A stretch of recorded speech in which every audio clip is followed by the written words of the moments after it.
Vi har fået til opgave at kigge på, hvilket ordvalg, der peger i retning af temaet, som er overgang fra barn til voksen, i De Vilde Svaner. Og det første, vi vil kigge på, det er et teksteksempel, som peger i retning af det tema, som er på første side, hvor der står, flyv I ud i verden og skyt jer selv. Og det er altså her, hvor den onde dronning forvandler de 11 brødre til svaner, som er ligesom sådan optakten til deres overgang fra barn til voksen,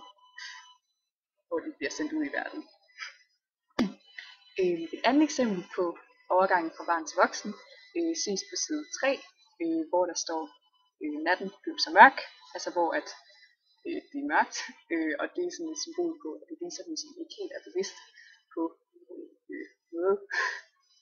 udvikling. Hvor der så senere står, at da hun så vågnede om morgenen, at så blev lyst, så er det ligesom et tegn på, at hun sådan er ved at udvikle sig. Og det er så også her senere, at hun så møder den gamle kone, som er med til at hjælpe hende til ligesom at finde ud af, hvordan hun skal redde sine brødre, som ligesom er målet for hende til overført betydning i voksen. Og hvis man så også går længere ned på siden og kigger på ordvalget, så er naturen, det beskriver også meget godt, som hvordan hun er ved at blive sin ældre, fordi der blandt andet står, at de sådan strakte sig, deres lange bladfulde grene, og der er naturlig vækst, og rødderne, de river sig løs fra jorden, og alt sådan noget her med vækst, og de større river sig løs fra noget, har i retning af temaet. Et andet eksempel, der peger i retning af temaet, det er med havet, som vi blandt andet ser her på side, på side 5, hvor der står, at de skal over havet til et dejligt land, hvor havet ligesom symboliserer sådan en udviklingsproces, eller en udfordring, de skal igennem for ligesom at kunne udvikle sig fra børn til voksne. Og så har vi et andet sted igen på samme side, hvor det viser, at den vågner op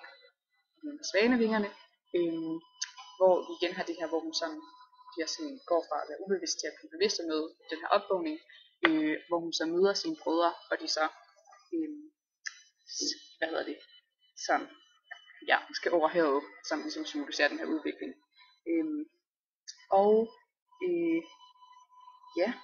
Så efter det, så hvor de begynder at flyve over havet, kan man også se, at der ligesom er sådan nogle romantiske kendetegn ved, at der er sådan et længsel opad mod noget guddommeligt, ved blandt andet, de flyver højt mod skyerne, og så ordvalget af naturen er også, så står der blandt andet noget med nogle modne bær, som også ligesom er et sådan ord, der ligesom tyder på, at de sådan ligesom modnes og udvikler sig til voksne mennesker.